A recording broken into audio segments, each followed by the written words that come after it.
Hello everyone, welcome back to my channel. This is Arman and screens on একটা শহরের ছেলে।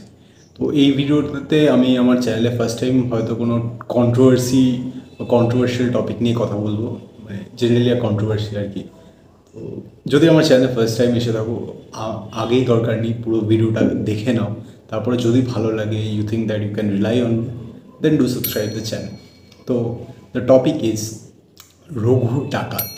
রঘু ডাকাতের প্রিটিজ আমরা কদিন আগে সবাই জানি যে রিলিজ করেছিল। আমি সেটা একটা প্রিটিজ রিয়াকশানও করেছিলাম। সেখানে টিজারটা কীরকম, কী ভালো কী খারাপ, আমার কীরকম লেগেছে সব কিছু নিয়ে ডিটেলে অ্যানালিসিস করেছি। সেটা আমার ইউটিউব চ্যানেলেই আছে, বেশ দুটো ভিডিও আগেই আছে, তোমরা চাইলে চেক আউট করতে পারো। সো টিজারটা বেরোনোর পর দেখছিলাম যে একটা কন্ট্রোভার্সি উঠছে এবং সেটা নিয়ে অনেকেই ভিডিও বানিয়েছে। তো আমার একটু লেটই হচ্ছে জিনিসটা নিয়ে কথা বলতে। আমি ভাবলাম কথা বলা যাক, এটাতে আমার ওপিনিয়নটা শেয়ার করা যাক। আর টপিকটা বেশ ইন্টারেস্টিং, মানে যেই জিনিসগুলো লোকে বলছে এবং অন্যরা সেটাকে যেভাবে অ্যাড্রেস করছে। তো মেনলি দুটো জিনিস আছে। তো ফার্স্ট জিনিসটাকে নিয়ে যদি ফার্স্টে আলোচনা করি, যে এআই এর ইউজ রঘু ডাকাতের প্রিটিজে আমরা দেখতে পেরেছি।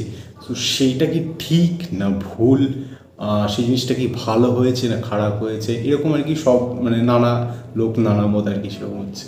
তো আমার এটা নিয়ে কী ওপিনিয়ন, ঠিক আছে। তো দেখো, এআই একটা মানে নিউ টেকনোলজি, আমরা সবাই জানি। এবং অনেক রিসেন্ট সিনেমা হলিউডে তো হয়েই আসছে, বলিউডে বা সাউথে সিনেমা টিজার বা ট্রেলার বা ইনফ্যাক্ট সিনেমাতেও ইউজ করা হচ্ছে। এবারে এটা হয়তো বাংলায় প্রথমবার একটা আমরা কোনো ইয়েতে দেখতে পাচ্ছি। সবাই ভাবছে যে ফার্স্ট টাইম বাংলায় আমরা কোনো সিনেমায় বা কিছুতে দেখতে পাচ্ছি, বাট না। রিসেন্টলি একটা সিনেমা এসেছিল যেটাতে পরমব্রত অভিনয় করেছিল, সোনার কেল্লায় জফের ধন বলে। সেখানেও কিন্তু কিছু শর্টস উইদিন দ্য ফিল্ম, ঠিক আছে, যেগুলো এআই ইউজ করে ক্রিয়েট করা হয়েছিল। এবং সেগুলো কোয়ালিটি হয়তো খুব মারাত্মক ছিল না, বাট একদম কিন্তু জালি লেভেলেরও ছিল না, ঠিক আছে। তো এরকম কিন্তু না যে রঘু ডাকাতে ফার্স্ট টাইম ইউজ হচ্ছে, এর আগেও কিন্তু ইউজ হয়ে এসছে, ঠিক আছে। এবারে পার্টিকুলারলি যদি রঘু ডাকাতের যেই এআই শর্টসগুলো আমরা দেখতে পাচ্ছি সেগুলো যদি নিয়ে কথা হয়, দেখো ফার্স্ট টাইম যখন আমি টিজার দেখছি তখন আমি বুঝেছিলাম যে এইগুলো এআই থ্রু ক্রিয়েট করা হয়েছে। এবার এআইটাকে জেনারেলি কি ইউজ করা হচ্ছে, যে অ্যানিমেশন ভিডিওস যেগুলো আগে আমরা ইউজ করতাম, যেগুলো টিজার বা ট্রেলারে কিছু অ্যানিমেট করে মানে মানুষের দর্শকের কাছে পৌঁছানোর যেহেতু অ্যানিমেশন অনেক খরচা, সো সেটাকে অ্যাভয়েড করার জন্য এআইটাকে ইউজ করা হচ্ছে, ঠিক আছে। এবারে ফার্স্টে যদি বলি ইউজ করাটা কি ঠিক হচ্ছে, দেখো এটা তো একটা নতুন টেকনোলজি। এবার যেহেতু বাকি সব জায়গায় করছে এবং আমরা বাঙালিরা যদি এটা ইউজ না করি, তাহলে আমরা বেসিক্যালি কী হবে, আমরা পিছিয়ে যাবো, ঠিক আছে। আমরা অ্যাজ ফিল্ম কমিউনিটি বলি বা ইন্ডাস্ট্রি বলি, আমরা বেসিক্যালি পিছিয়ে যাবো টেকনোলজিটা ইউজ করে। এটা হয়তো অনেকে বলবে যে খারাপ আর্টিস্টদের ইয়ে করা হচ্ছে বা এ হচ্ছে, বাট এইসব ভাই টেকনোলজির সঙ্গে তোমাকে নিজেকে অ্যাডভান্স হতে হবে। Technology will not wait for anyone, এটা সে নিজেকে আপগ্রেড করতেই থাকবে। তো তোমাকেও যেহেতু তুমি ফিল্ম লাইনে নতুন টেকনোলজি আসছে, সো সেটার সঙ্গে অ্যাডাপ্ট করতে হবে। তো ইউজ করাটা উচিত কি উচিত না, আমি বলবো হ্যাঁ, 100% তুমি টিজারে ইউজ করেছো এআই শর্টস, আমি সেটাতে কোনো প্রবলেম দেখি না। সেটা যদি তোমার কন্টেন্টকে প্রমোট করতে হেল্প করে, লোকের কাছে নিয়ে যেতে সাহায্য করে, তুমি যেটা কনভে করতে চাইছো অডিয়েন্সের কাছে সেটা যদি মানে এনহ্যান্স করে তোমাকে এবং তোমার বাজেট ফ্রেন্ডলি জিনিসটা হয়, তো ওয়াই নট ইউজ এআই। এবারে যে শর্টগুলো দেখানো হয়েছে সেগুলো কি অ্যাকচুয়ালি ভালো নাকি একদমই জাল। এবার দেখো, এআই দিয়ে যে ইউজ করা হয়েছে, প্রথমেই যখন আমরা জিনিসটাকে একদম ফার্স্ট গ্লিমসেই আইডেন্টিফাই করে ফেলতে পারছি, এবং আমি অ্যাটলিস্ট ফার্স্ট গ্লিমসে যেহেতু আইডেন্টিফাই করে ফেলতে পারছি যে এটা এআই, আমরা বুঝে যাচ্ছি, তো সেটাতেই বোঝা যায় যে জিনিসটার কোয়ালিটি কিন্তু একদম আপ টু দ্য মার্ক হয়নি, একদম কিন্তু প্রপার একদম 100% পারফেক্ট জিনিস হয়নি। তাই জন্যই আমরা সহজেই ধরে ফেলতে পারছি। পারফেক্ট কখন হয়ে যেত, যদি আমরা একেবারেই ধরতে পারতাম না যে এগুলো এআই দিয়ে ক্রিয়েটেড, আমরা ভাবতাম এগুলো অরিজিনাল শট, হয়তো কোনো অ্যানিমেশন বা অ্যানিমেটারদের অ্যানিমেশন আর্টিস্ট দিয়ে তৈরি করা হয়েছে, তাহলে জিনিসটা একদম পারফেক্ট হতো। বাট আমরা ধরে ফেলছি এবং সাধারণ দর্শক ধরে ফেলছে, সো এটা একদম পারফেক্ট হয়নি, ঠিক আছে। এটা হচ্ছে ফার্স্ট জিনিস। এবারে জিনিসগুলো কীরকম লাগছে, ঠিক আছে। ফার্স্ট তো এআই ধরে ফেললাম, সেখানেই বোঝা যায় ওটার কোয়ালিটিটা একদম পারফেক্ট হয়নি। এবারে পারফেক্ট না হলেও জিনিসটাকে যে আমরা অ্যাচিভ করতে পেরেছি, কিছুটা হলেও অ্যাচিভ করতে পেরেছি, এবং সেটা দিয়ে বোঝা যায় আমাদের এখানে লোকজন আছে যেগুলো এই টুলসগুলোকে অপারেট করতে পারে। অনেকে হয়তো ভাববে এআই কিন্তু খুব ইজিলি ইউজ করা যায়, অনেকে যে কেউ হয়তো বানিয়ে দিতে পারে, বাট না, তোমাদের কিন্তু এআই যে টুলসগুলো আছে, যেই ওয়েবসাইটগুলো অনেক হয় বা যে টুলসগুলো আছে, সেইটার কিন্তু স্পেশালাইজেশন তোমার দরকার, এবং যারা এইটাতে অপারেট করতে পারে তারাই কিন্তু এগুলো দিয়ে ভালো প্রোডাক্ট ক্রিয়েট করতে পারবে।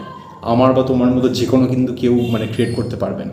সো এইটা দেখে একটা জিনিস ভালো লাগছে যে আমাদের এখানে লোকজন আছে, আর্টিস্ট আছে বা স্পেশালাইজড লোক আছে যারা এই জিনিসটাকে অপারেট করতে পারবে।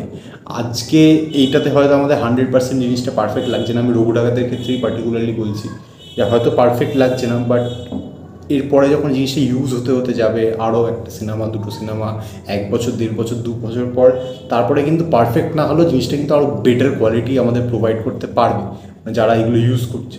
সো এটা একটা আমি বলবো স্টেপিং স্টোন টাইপের একটা বেবি স্টেপ আর কি এআই ইউজ করার জন্য আমাদের ইন্ডাস্ট্রিতে। সো হ্যাঁ, these all are the positive things. এবারে যে এআই শর্টসগুলো দেখানো হয়েছে সেগুলো টিজারের জন্য তো ভালো, এবারে ট্রেলার বা পরবর্তীকালে যা প্রমোশনাল মেটেরিয়াল আসবে সেগুলো দেখলে আরও বেশি বোঝা যাবে, যেহেতু এটা খুবই কিন্তু 1.5 মিনিটের একটা শর্ট। সেগুলো দেখলে আরও বোঝা যাবে কি এরা এআইতেই কি পুরোটা ফোকাস করছে নাকি এদেরও নিজস্ব কিছু ক্রিয়েশন আছে। এবং সিনেমায় আলটিমেটলি যদি ওরা অনেকটা এআই ডিপেন্ডেন্ট হয়, এবারে আমাদের তো এখানে ওই রকম যেটা বললাম অ্যাডভান্সমেন্ট হয়নি, এবারে যদি পুরোটা এআই ডিপেন্ডেন্ট হয় অনেকটা, তখন কিন্তু সিনেমায় জিনিসটা খুব চোখে লাগবে এবং তখন কিন্তু জিনিসটা ব্যাকফায়ার করতে পারে। এটা প্রমোশনাল ইয়ের জন্য ঠিক আছে, বাট সেটা যদি সিনেমায় খুব হেভিলি ইউজ হয় এবং অরিজিনাল ফুটেজের থেকে দেখি আমরা এআই জিনিস বেশি আসছে, তখন কিন্তু সেটা প্রবলেমেটিক হতে পারে।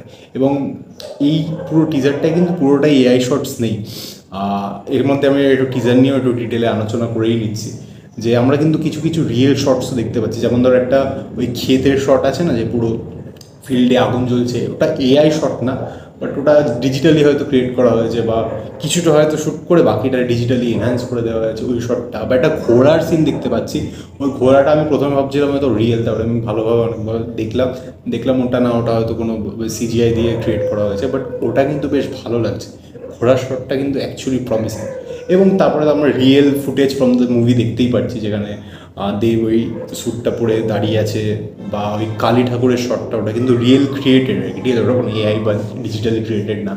এবং লাস্টে যেই শটটা আছে, যেটা টিজারটা সব থেকে বেস্ট শট, ওই সিঁদুর বা আবির টাইপের কিছু একটা কপালে লাগাচ্ছে যে, ওই শটটা সব থেকে ভালো। সো এগুলো কিন্তু from actual footages from the movie, ঠিক আছে। আর বাকি তো যেগুলো বললাম, ধরো ওই কৃষক শুয়ে আছে, ব্রিটিশাররা আসছে, বা সব লোকজন দাঁড়িয়ে আছে, দেব একটা খাড়া নিয়ে আসছে, ওগুলো এআই ক্রিয়েটেড। এবার আমার এআই শর্টগুলো না খুব একটা ভালো লাগেনি, পার্সোনালি বলছি, ফিডব্যাক যদি দিতে হয়, আমার এআই শর্টসগুলো খুব একটা ভালো লাগেনি, ওগুলো যেটা বললাম। যেহেতু বেবি স্টেপ ইয়েতে আছে, কিন্তু আমার ফিডব্যাকটা থাকবে যে আমার জিনিসগুলো অতটা ভালো লাগেনি, এগুলো আরও এনহ্যান্সড হতে পারতো।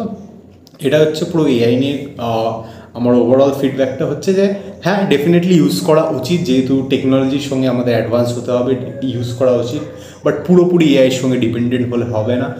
সেটা যেন তোমার প্রমোশন বা সিনেমাকে মানে লোকের কাছে আর কি পৌঁছাতে সাহায্য করে, এবং তোমার যে ওভারঅল প্রোডাক্টটা দাঁড়াবে এবং বাজেট ফ্রেন্ডলি করার জন্য জিনিসটাকে যদি এনহ্যান্স করতে পারে, কোয়ালিটিটাকে যদি আরও বেটার করতে পারে, তাহলে ডেফিনেটলি ইউজ করো।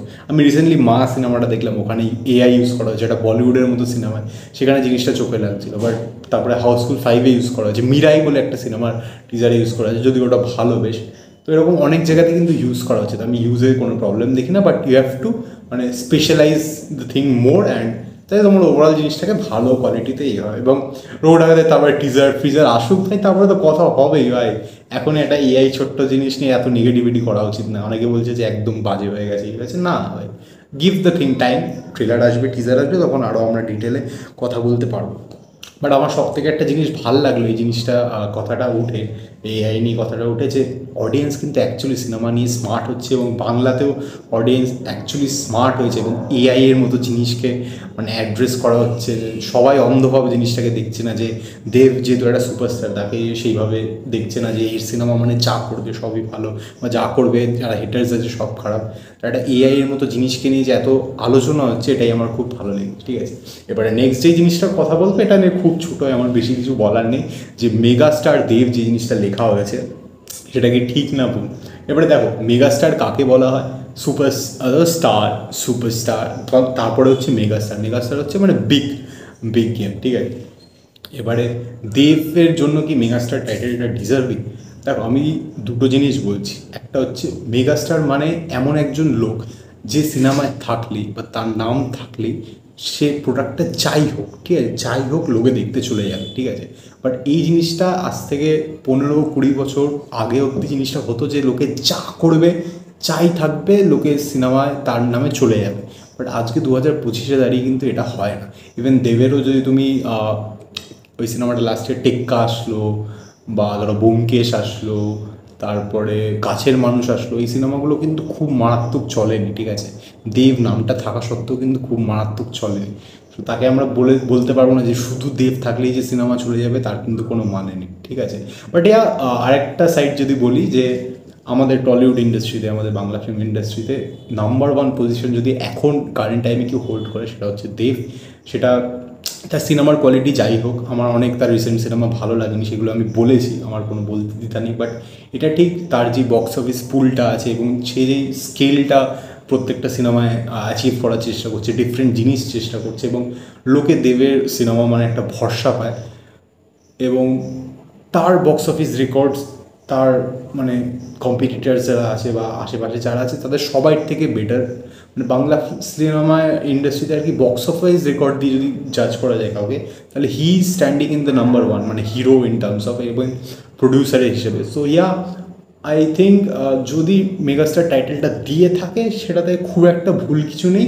বাট 100% ডিজার্ভিংও না, কারণ যে যদি কোনো একটা খারাপ সিনেমা করে তার সেটাও মানে লোকে যে হাউমাউ করে দেখবে সেরকমও না। তো ইয়া, ইটস ওরকম 70%, 30% ঠিক ভুল আছে। এবং অনেকে বলছে যে শাকিব খানের দেখা দেখি বাংলাদেশের কপি করা হয়েছে, যেহেতু ওকেও মেগাস্টার বলা হয়। দেখো শাকিব খানেরও মেগাস্টার এটা ডিজার্ভিং, কারণ ওরা অনেক দেখেছি আমি খারাপ সিনেমা লোকে কিন্তু হাউ হাউ করে দেখে ওখানে, ঠিক আছে। So he is deserving. এবার এখানে যে শাকিব খানকে কপি করা হচ্ছে বা জিতকে কপি করা হচ্ছে সেটা না। মেগাস্টার টাইটেলটা কিন্তু it's existing from a long time. এরকম না যে শাকিব খান ইনভেন্ট করেছে বা জিৎ ইনভেন্ট করেছে, ঠিক আছে। সো এটাই ভাই, যারা যেরকম সিনেমা করছে সেটা ভালো বা খারাপ সেই ইয়েতে বিচার করা। এইসব ফালতু মেগাস্টার দিয়েছে না কি দিয়েছে এইসবে জাজ করে লাভ নেই। রঘু ডাকাত নিয়ে আমি এখনও এক্সপেকটেশন রাখছি। আমার টিজারটা ডিসেন্ট লেগেছে, খুব আহামরি লাগেনি। অ্যান্ড লেটস সি ভাই কী হয়, কীরকম হয়। এবং রক্তবীজ 2 এর টিজার এসছে, ওটা নিয়ে আমার কথা বলা হয়নি। তোমরা কমেন্টসে জানাও, সো আমি ডেফিনেটলি কমেন্ট করবো। এবং তোমাদের রঘু ডাকাত নিয়ে কী এক্সপেকটেশনস, কী চাও যে কীরকম হয় সিনেমাটা, সেটা আমাকে প্লিজ কমেন্টসে জানাও। এবং আমার ভিডিওটা কীরকম লাগলো সেটা তোমরা আমাকে কমেন্টসে জানাও। লেটস সি ভাই। এবং নতুন more interesting videos are coming. Stay hook to the channel, সাবস্ক্রাইবটা চ্যানেলটাকে প্লিজ করে দাও, যেহেতু আমি ভিডিও বানাচ্ছি এবং এফার্ট দিয়ে বানাচ্ছি, একটু এডিট করে, একটু সাজিয়ে গুছিয়ে, জাস্ট ক্যামেরার সামনে এসে বলছি না, একটু ভালোভাবে জিনিসটাকে প্রেজেন্ট করা যায় চেষ্টা করছি। এবং যেহেতু আমার অডিয়েন্স পুল এখনও পর্যন্ত চ্যানেলে খুবই কম, so you can just subscribe to my channel যদি সিনেমাকে ভালোবাসো এবং আমার যদি ভিডিও ভালো লাগে থাকে। এবং হ্যাঁ, শেয়ার করতে পারো তোমাদের দেব ফ্যান্সদের সঙ্গে, দেব বন্ধুরা যারা আছে তাদের সঙ্গে শেয়ার করতে পারো, এমনি যারা সিনেমা ভালোবাসে তাদের সঙ্গে শেয়ার করতে পারো।